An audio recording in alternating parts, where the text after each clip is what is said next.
non c'è un legame psicofisico tra il mare, il nostro mare, quello della Sardegna, quello che conoscono tutti, e l'individuo? Direi più di uno, assolutamente sì.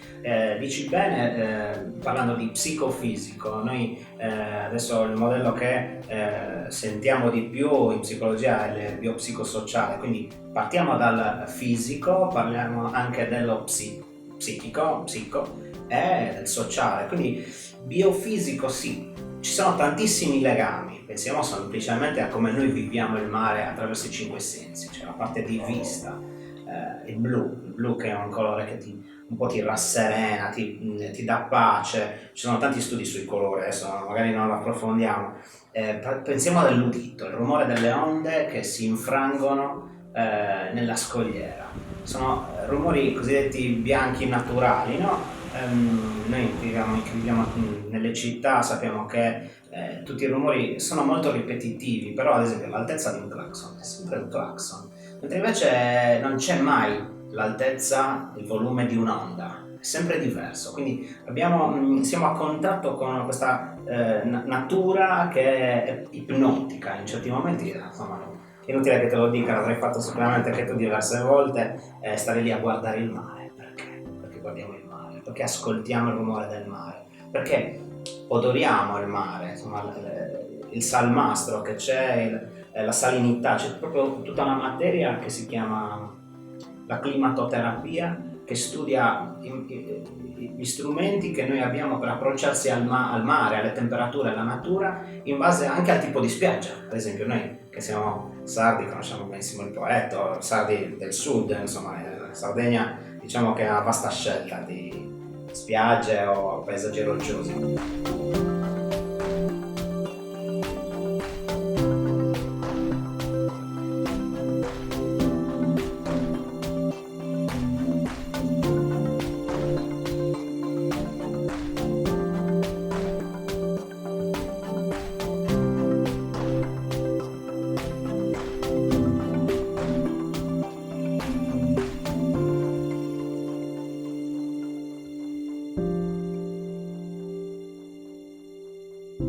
La spiaggia, il clima delle spiagge è magari più utile per le allergie, no? Quindi noi andiamo, abbiamo una bella sensazione di udito, di vista e anche di olfatto.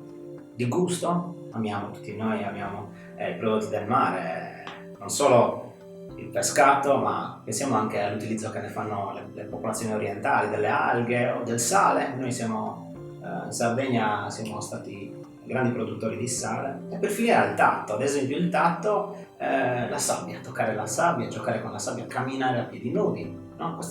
Tutte queste che ti ho detto sono giusto il primo legame che noi abbiamo nei confronti del mare. Quindi il massaggio, ad esempio, che è naturale, che la sabbia fa con i nostri piedi, oppure semplicemente l'esposizione al sole, la vitamina D, no? Insomma, assorbiamo maggiormente in modo migliore il calcio, quindi anche per l'età adulta è molto... E possiamo anche aggiungere che il mare riporta l'uomo alle proprie origini. Fondamentale, assolutamente sì. È ancestrale il mare, se ci pensi, cioè ci riconduce a quando, adesso questa è la parte un po' psicologica, un po' più da psicologia dinamica, diciamo, ci riconduce alla nascita, quindi a quando noi vivevamo nel liquido primordiale che è il ventre della madre. Quindi il mare è nascita, donna, maternità, ma anche stare bene, stare cullato, galleggiare, no? Il non avere il controllo anche. Noi ci piace avere molto il controllo, in questa società noi tutti cerchiamo di avere il controllo, ma nel mare non si può avere il controllo, anzi i pescatori ti dicono il mare lo devi temere, perché devi sempre avere un po' paura, però quando noi giochiamo a galleggiare, a fare il morto, è un po' come riprendere questa ancestralità di stare nel ventre materno, e poi un'altra metafora importante è l'inconscio, quindi quando noi pensiamo alle profondità del mare, pensiamo che esiste una superficie che è il visibile, e poi esiste una profondità del mare che è quello che non puoi conoscere, il nostro inconscio, metaforicamente può essere il nostro inconscio. l'inconscio di cui si può aver paura, ad esempio, di cui si può avere curiosità, di conoscenza. Quindi nel mare sì, racchiude un sacco di queste metafore molto interessanti.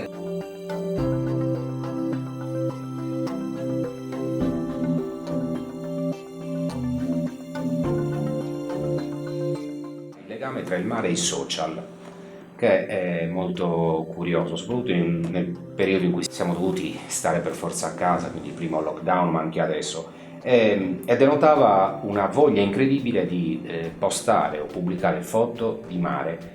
Succede anche per la Sardegna con tanti hashtag, però mi interessava il tuo punto di vista, perché in questo studio appunto evidenziava che dava un senso quasi di felicità, di benessere, come se postare una foto di mare.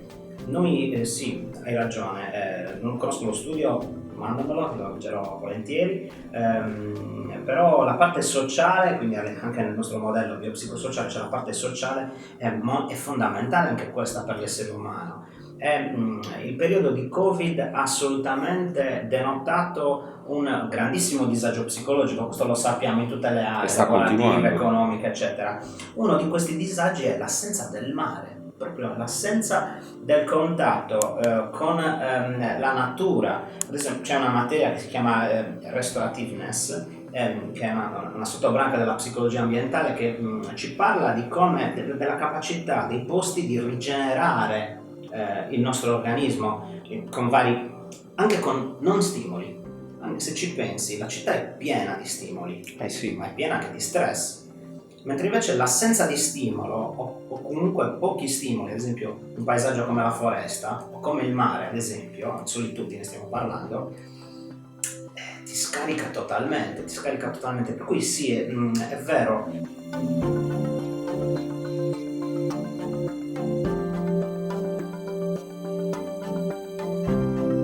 L'assenza del mare durante il Covid è stata una delle cause del disagio psicologico, anche l'impotenza di poter andare semplicemente a farsi una passeggiata, perché c'è stato un periodo in cui siamo stati tutte chiuse in casa. C'è mancata anche la parte sociale del divertimento, mi faccio le ferie al mare, oppure mi faccio un fine settimana al mare. Oddio, quest'estate qualcosa Sì. non sono risultati che diciamo possiamo discuterne, qualcuno ha fatto le ferie, però possiamo dire che questa mancanza sicuramente si farà sentire, ci è mancato un anno di mare ed è molto importante, ai bambini è mancato un anno di mare, magari noi grandi possiamo anche fare una ragione, però i bambini, gli adolescenti, che il mare diventa la socialità, quella che ti fa conoscere il tuo compagno, la tua prima fidanzata, esatto, quello a loro mancherà tantissimo.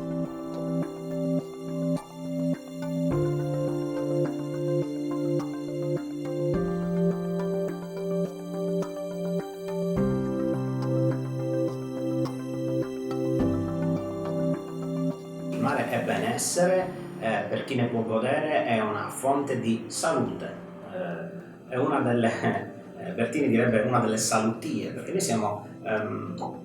pensiamo a come le cose influiscano negativamente nella nostra vita, ma raramente pensiamo a come le cose influiscono positivamente nella nostra vita, quindi siamo sintonizzati più al evitare le malattie piuttosto che ad andare a trovare cose che ci fanno stare bene. Il mare è salute.